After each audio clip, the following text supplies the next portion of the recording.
And then you know you got my body locked. If you get it right. Bueno, luego de la pausa y por supuesto los consejitos comerciales, como decían los antiguos locutores, los antiguos speakers. Y ya tenemos la presentación y estamos en línea. Y vamos, si tenemos para hablar y explayarnos hoy con el contador y licenciado en economía, sobre todo, nuestro querido amigo y por supuesto columnista aquí en Libre Opinión, y me estoy refiriendo al contador Néstor Alessandria, a quien le damos muy, pero muy buenos días. ¿Qué tal? ¿Cómo estás? Hola Carlos, buen día. Bien, ¿has digerido todo lo que ha pasado en estos días y sobre todo en el día de ayer, que por algo el gobierno no quería que se publicara la estadística el día viernes por las elecciones del domingo, ¿no? Eh, Difícil situación. Te doy la entrada, sé que por ahí tenés algo preparado, pero creo que el 8,4% de inflación anual de los últimos, no sé, 20 y pico de años es uno de los picos más altos que hemos tenido mensuales de inflación. Esto nos lleva a un 108 y pico interanual. Más allá de que a los jubilados le estén otorgando un 21%, están 9 puntos abajo de la inflación en este cuatrimestre.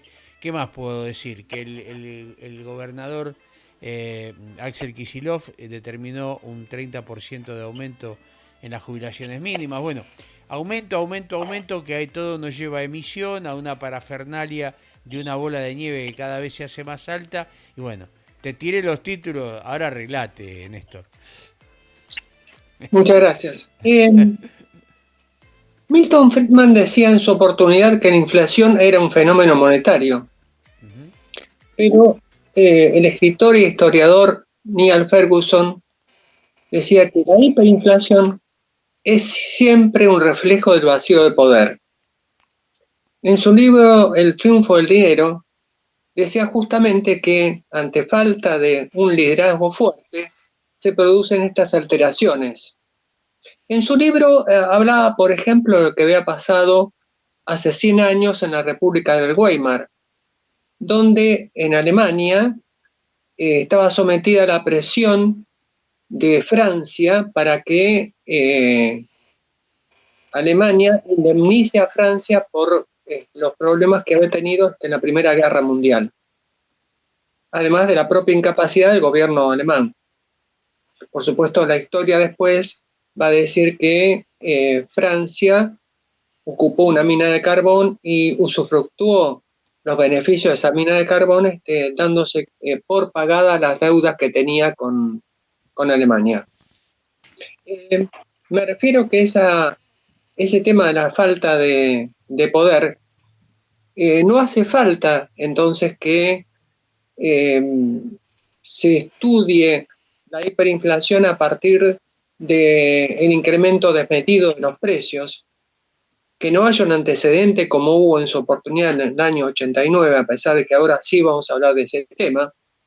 Tampoco que se recurra a estadísticas o trabajos científicos significativos.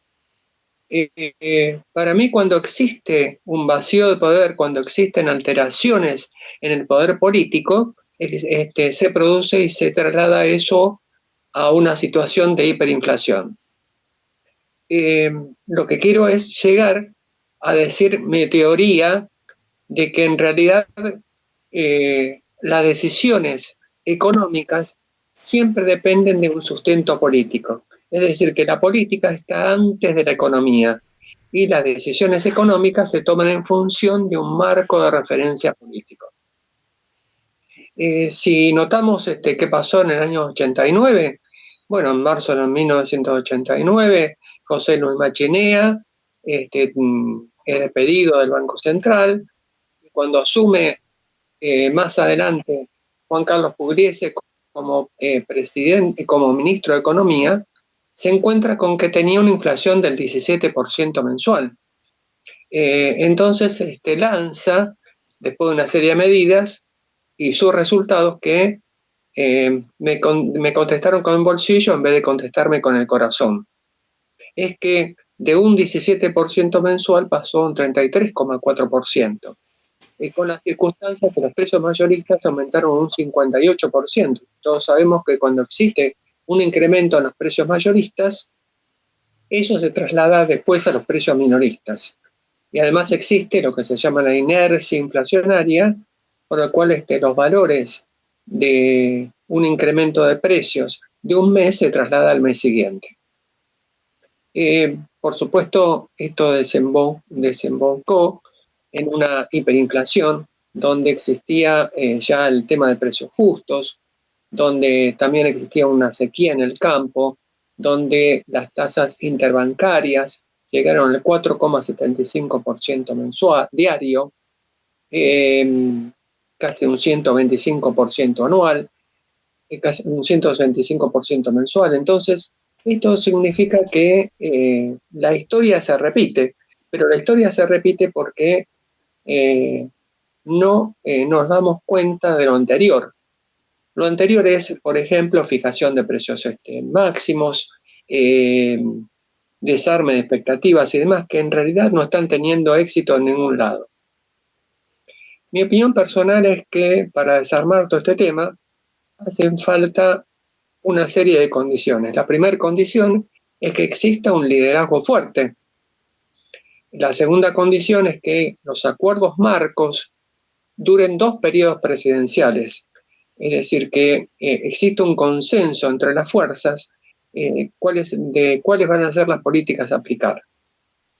Y después, por supuesto, hacer un presupuesto equilibrado y demás. Pero claro, acá vamos a empezar con una serie de cuestionamientos. Los cuestionamientos van a ser, ¿tenemos que buscar mayor presión impositiva? ¿Cómo tenemos que desarmar negocios paralelos? ¿Cómo hacer para incrementar el consumo? ¿Cómo hacer para desarmar la política que no influye en las decisiones argentinas? Por supuesto, todos esos interrogantes tienen que ser consensuados entre todos y prestigiar los intereses del país. Por supuesto, sin olvidarnos que hay que crecer. Obviamente, así como vos lo decís, Néstor, es algo que evidentemente tiene que pesar el sentido común en las autoridades, ya tendría que ser, no esperar hasta diciembre, pero yo no veo esos signos de querer realmente hacer un plan, porque creo que la idea es no pagar el precio político que se debe pagar, porque para hacer un plan realmente en el cual la inflación comience de alguna manera a pelearse, a tratar de bajarla, hay que tomar medidas extremas que evidentemente repercuten en la población, pero que también te debería repercutir dentro de lo que Milei llama la casta política, nueva muletilla que se ha armado, y me refiero al gasto público, ¿no? O sea, la política genera gastos y gastos muy onerosos. ¿Por qué? Porque no se justifica la cantidad de personal que tiene cada político girando a su alrededor no habiendo resultados. Porque si vos me decís tengo 30 asesores y los resultados están a la vista porque esos asesores planifican, asesoran como corresponde para realizar los cambios que se necesitan en el país para estar de una buena vez encaminado en la reducción del gasto público, que es uno de los primeros cómplices inflacionarios, el gasto público, el gasto político, políticas mal tomadas, presupuestos para una ínfima cantidad de habitantes, presupuestos exorbitantes. Me estoy refiriendo, y no le voy a esquivar al bulto, por algo nos hackearon al principio del programa, lo di a conocer dentro del grupo y en algunos lugares. Agradezco a la gente de Facebook la rapidez con que solucionaron el tema y permitieron cortar el hackeo, me habían suspendido, una serie de situaciones, pero bueno, mi plataforma me empezó a avisar, parecía, y lo puse en el grupo, parecía mi pantalla de donde transmito, parecía, no sé, que se estaba incendiando el mundo, más o menos con todos los carteles que me aparecían. Pero bueno, vuelvo al tema. Eh, Realmente ese gasto público y esas medidas que hay que tomar, parecería que este gobierno no lo quiere hacer. Y obviamente no lo quiere hacer porque esto le va a costar mucho más votos de lo que le va a costar cuando haya que votar, porque evidentemente la gente no está contenta. Muchos de los que votaron también a este gobierno están descontentos, obviamente, porque en ningún momento la inflación ha parado, todo lo contrario. Y cuando se va a comprar al supermercado, la comida, lo esencial para vivir, cada vez está más lejos del alcance de la mano, o del bolsillo, le diría. Y esto es un índice de descrédito que el gobierno tiene en este momento. Pero aquel que suba va a tener que ser el malo de la película, ¿no? ¿Qué opinás? Sí, además, quien seguramente va a ser el candidato, por ejemplo, al Frente de Todos, va a ser Massa, por lo cual va a tener que dejar su cargo en el Ministerio de Economía. ¿Y quién va a subir como ministro de Economía? Yo creo que ahí está el tema, me parece que va a ser una persona que va a ser una válvula de escape, es decir, que Massa no va a ser quien va a tomar una decisión política significativa. Me parece que las alteraciones políticas son las que determinan el incremento de precios. Es decir, que la política está por encima de esa decisión económica que pueda haber. El 8,4 fue un número índice mayor que las expectativas que había en el gobierno. Pensaban que sí se podía acercar, por supuesto, al 8%. El 8,4 ya es un número significativo y no hace falta que haya, como en su oportunidad había en el 80, un 3.000% de inflación anual, ni nada por el estilo. Yo creo que Argentina construye su propia hiperinflación a través de valores anualizados que dan más del 100%.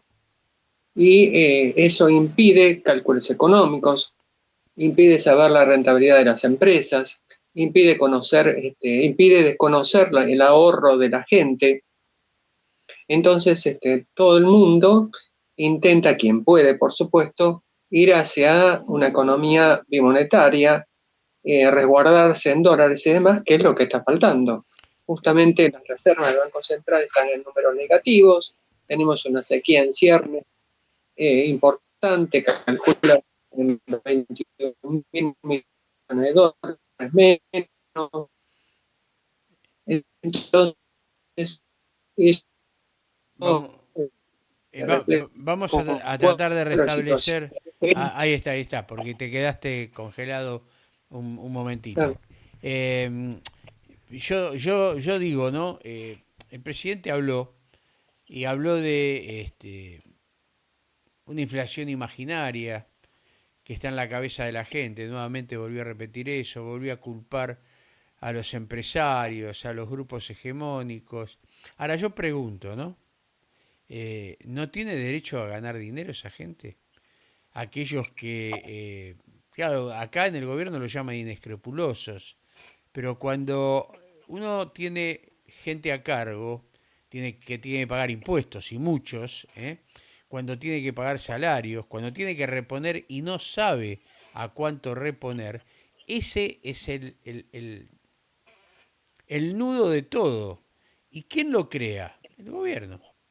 El gobierno con su emisión monetaria, vos lo dijiste, es un fenómeno monetario, con la emisión monetaria, que por un lado al gobierno le conviene la inflación porque licúa pasivos, pero por el otro lado el gasto indiscriminado. Acá no tiene nada que ver los empresarios. Estamos con récord de circulación monetaria, si no, desmentímelo. Se está... No tengo dudas. Vos fijate que algo que dije antes, la República del Weimar, era tanta la presión que había, era tanta la falta de gobierno que había en ese gobierno alemán, que circulaban 20.000 millones de billetes por día. Es lo que está pasando en Argentina, existe un exceso de pesos, falta de dólares, que implican que si no existe un sustento de producción detrás, indudablemente provocan inflación. Estamos con un poquito de No problemas en tu, la en tu internet que se corta, pero yo voy a ir a tratando. siempre, pero mira que existe un... Sí, se te había cortado. Lo que yo estaba diciendo y tratando de traducir lo que vos estabas diciendo, ¿no? Que evidentemente la cantidad de billetes que circulan es extraordinario, pero hay un aditivo especial. No hay donde guardarlos. Los tesoros de los bancos, las sucursales, por ejemplo, ya no saben dónde colocar el dinero. Las casas centrales tienen el mismo problema por la falta de emisión de billetes de mayor denominación. Y le paso un dato que los chorros ya lo saben. Los camiones de caudales duermen con billetes adentro, porque no hay lugar en las cajas. Ya no hay lugar en las cajas donde colocar los billetes. Estoy hablando de los de billetes de 100 pesos. Ni hablar los de Sí, sí. 10, ni hablar los de 10, los de 50 y los de 500, ¿no? No dan abasto en los lugares. Porque usted calcule que lo que se llama en la trama bancaria un ladrillo son 100, son 10 planchitas con 100 billetes que tienen una dimensión ya bastante grande. Es un ladrillo, poco más grande que un ladrillo, por eso así lo llama. Calcúlele el ladrillo hueco. Bueno, ese es el tamaño de 1000 billetes. Calcule usted la cantidad de 100 billetes, de billetes de 100, de 10, de 50 que circulan. ¿Dónde los meten? No hay lugar físico. Bueno, esta es la inflación. Esta es la Es que inflación. tampoco se quiere reconocer eso, porque emitir un billete, imprimir un billete con más de denominación, por encima de los 2.000 pesos que va a circular, ya es un reconocimiento implícito que el índice de precios se desbocó. Ujú. Bueno, Así que me parece que todo esto, si no se hace un freno significativo y no se discute políticas antes que candidaturas, va a desembocar en un tema significativo. ahora bien, ahora te voy a poner en un brete. No creo que te ponga en un brete, es una persona muy preparada. Todos hablamos y criticamos la inflación, la cantidad de billetes, el gasto público, el gasto de la casta,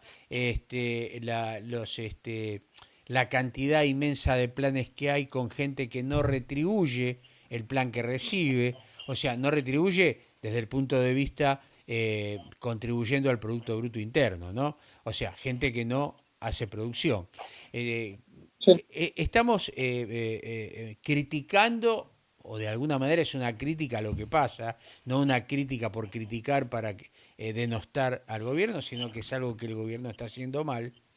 ¿Qué medidas, Néstor, como economista, empezaría a hacer para mejorar la situación? O sea, una vez Menem dijo cirugía, hay que hacer cirugía total o cirugía, recordame si te acordás el dicho, cirugía mayor, ahí está, hay que hacer cirugía mayor. ¿Qué, el contador y licenciado en economía Néstor Alessandria, ¿qué piensa? ¿Qué hay que hacer? Primero, por supuesto, reunir a todas las fuerzas políticas y tener un programa cierto. A través de ese programa cierto, definir cuáles son los gastos corrientes que es necesario solventar. Que esos gastos no sean mayores que los ingresos. Incorporar a la informalidad al sistema económico. Tenemos una informalidad creciente que está fuera de los cánones habituales de trabajo. Esta informalidad también tiene que proteger a quien trabaja, dándole una jubilación, aunque sea mínima. No tocar las cajas importantes, como por ejemplo el ANSES y demás. Proteger a la niñez y a los adultos mayores que están desprotegidos por este sistema. Profesionalizar las empresas públicas, incluir gente idónea, descartar los ideologismos en cada una de ellas y después solamente ponerse a trabajar. Me parece que el trabajo redunda en beneficios. Por supuesto que todo este tema implica no un éxito inmediato, sino a través de un sistema político que haga rigidez en los comportamientos. Ahora, está bien. Ahora, ¿cómo haces para formalizar todo eso dentro de el desastre que existe dentro de el intercambio comercial? ¿Cómo haces? O sea, tenemos un 21% de IVA, por ejemplo, un exceso total, uno de los países que más IVA cobra en el mundo, ¿no? Y obviamente es la muletilla de batalla para recaudar del gobierno. Bajamos el IVA, bajamos bienes personales, este, ¿cómo hacemos para poner dentro del circuito a la gente que está cobrando planes sociales? No subsidios, cuidado, hay planes sociales y hay subsidios, subsidios por invalidez, por ejemplo, por discapacidad, por edad, ¿m? Pero aquellos que reciben un subsidio que no hacen nada y que están en edad laboral, me refiero de los 16 a los 40, 50 años. ¿Cómo hacemos para incorporarlos dentro de la formalidad? Es muy difícil, Néstor. Con respecto al primer tema, el tema de los impuestos, todo tiene también un límite. Es decir, en la curva de Laffer dice que en determinado momento quien es un contribuyente nota que ya no puede disponer más de sus ingresos, entonces la recaudación globalmente va a bajar. Por lo tanto, yo creo que lo que hay que hacer es bajar la tasa del IVA, de esta manera fomentar que los artículos tengan un importe menor al consumidor final. Desagregar el importe también del IVA, no solamente para aquellos que son responsables inscriptos, sino que también de esa manera puedan conocer quien está comprando un artículo cuál es el costo de ese producto. Incorporar ese IVA no a nivel nacional, sino regionalizar el concepto para fomentar las economías regionales. De esa manera, lo que se va a hacer es propiciar un incremento de la participación de esas economías regionales en el Producto Bruto.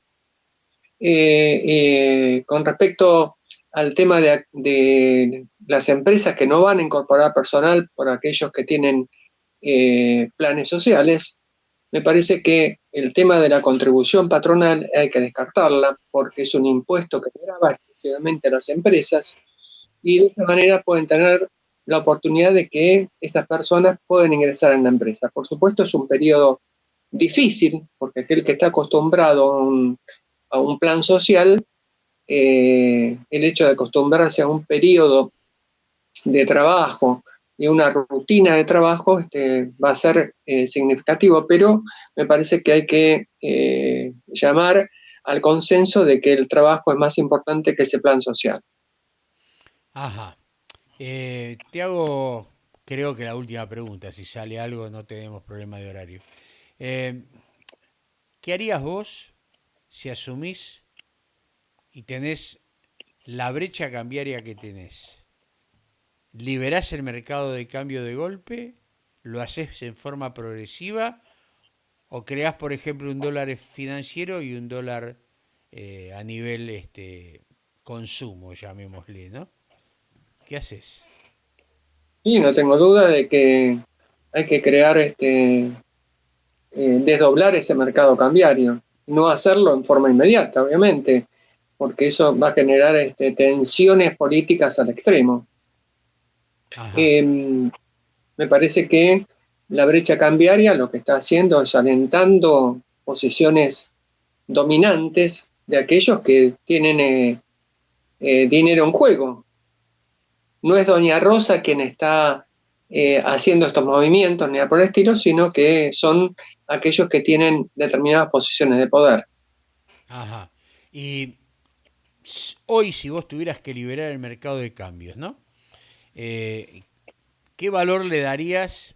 Porque obviamente no podés lanzarlo de golpe porque sería un pico de una devaluación terrible, lo cual golpearía en la gente. Pero, ¿qué tipo de cambio buscarías en principio para ir morigerando de alguna manera esa brecha que hoy tenemos que está en un 100% o un poquito más? Sí, en este momento está un poquito más de esa fecha que altera absolutamente hasta con nerviosismo a los operadores. Me parece que el tipo de cambio marginal estaría en un valor que yo había comentado que era 535, porque en este momento está siendo sometido a restricciones cambiarias.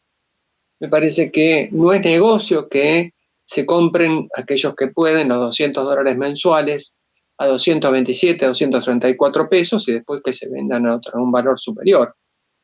Entonces me parece que hay que hacer una disminución de esa brecha. Esa brecha cambiaria también tiene que tener un tema de un prestigiar al Banco Central, que en definitiva el Banco Central, tal como dijo el doctor Rosati, presidente de la Corte Suprema, es prestigiar el valor de la moneda, sin duda. El valor de la moneda que está desprestigiada por estos temas, donde el Banco Central lo que hace es auxiliar al Tesoro para gastos corrientes y no para su función específica. Me parece que el Banco Central tiene que tener una independencia política e independencia económica con respecto a las decisiones del gobierno y a partir de ahí, de esta manera, tener una jerarquía distinta y absoluta con respecto a la decisión del gobierno.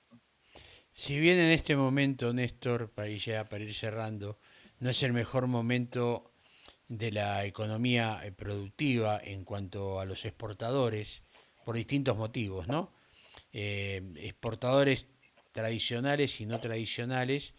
Los tradicionales, como el sector agropecuario, han sufrido sequía y demás, y los, no y los tradicionales tienen el problema de que tienen el cepo a la importación y sabemos que la industria argentina depende de la importación.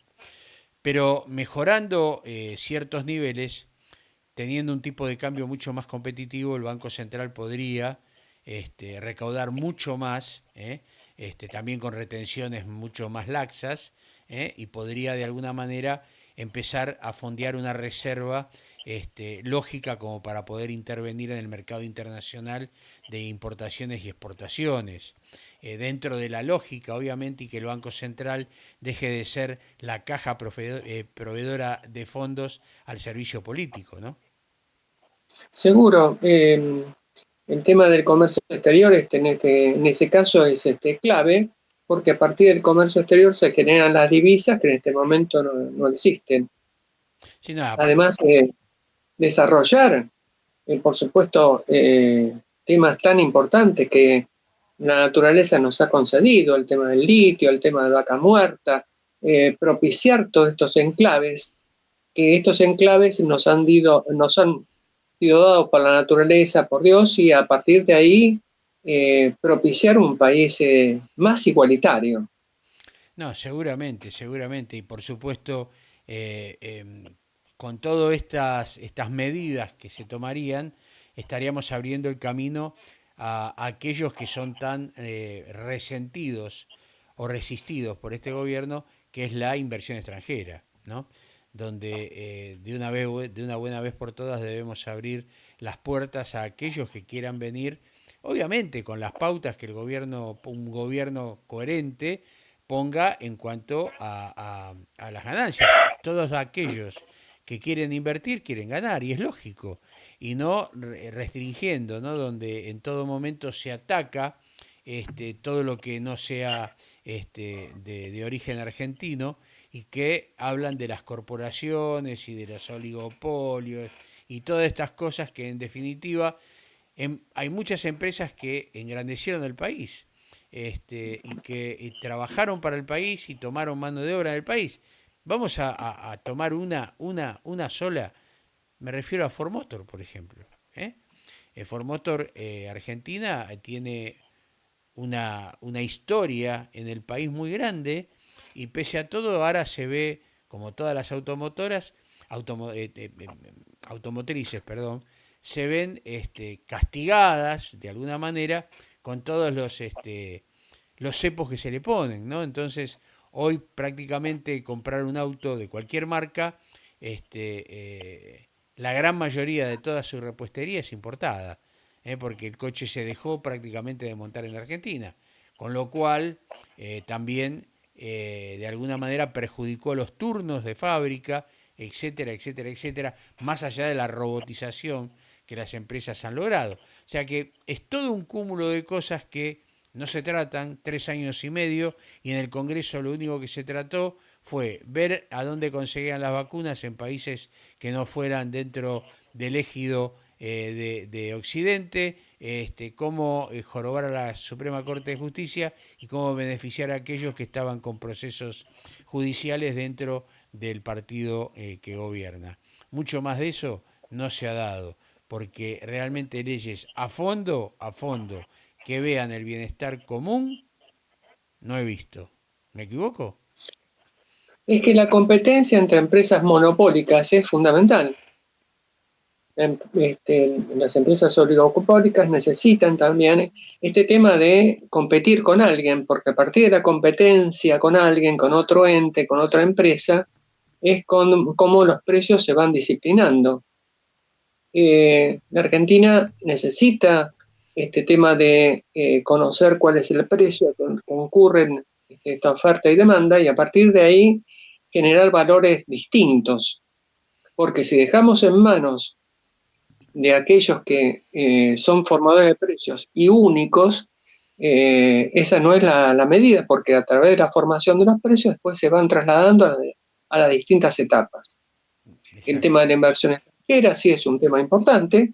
Por supuesto, tienen que ser regulados por el Congreso, cuáles son, cómo es el tema, por qué van a invertir, si se puede llevar utilidades en los primeros años. Todo ese tema tiene que ser regulado por el Congreso, porque el Congreso tiene que ser el portavoz de nosotros. Y el gobierno tiene que instrumentar esas medidas sin el veto de ellas, para así, de esa manera, fomentar la inversión. Néstor, una clase de economía, no, No, no 10 puntos, superlativa. no, Agradezco como siempre tu participación, tu buena voluntad, tu tiempo. ¿M? Muchísimas gracias, y obviamente estaremos viendo la evolución de la economía en la semana, y el sábado, Dios mediante, estaremos aquí firme como rulo de estatua para que la gente esté informada. Gracias a vos, un gran cariño, y que tengas un excelente fin de semana. igualmente, un gusto. Muchas gracias. Pasaba el contador y licenciado Néstor, licenciado en Economía, por supuesto, Néstor Alessandria, que nos deleitó, nos llenó en una clase de economía que espero muchos argentinos lo vean, y más que nada que lo vean los políticos, ¿no? Bueno, pequeña pausa aquí, y ya la tenemos a la licenciada Juana de los Santos enseguidita aquí en Libre Opinión. Pequeña pausa, muy chiquitita, ¿eh? Yo les prometo, y cuando les prometo cumplo, siempre y cuando del otro lado podamos comunicarnos de forma rápida. Pausa, y ya estamos con la licenciada Juana de los Santos, aquí en Libre Opinión.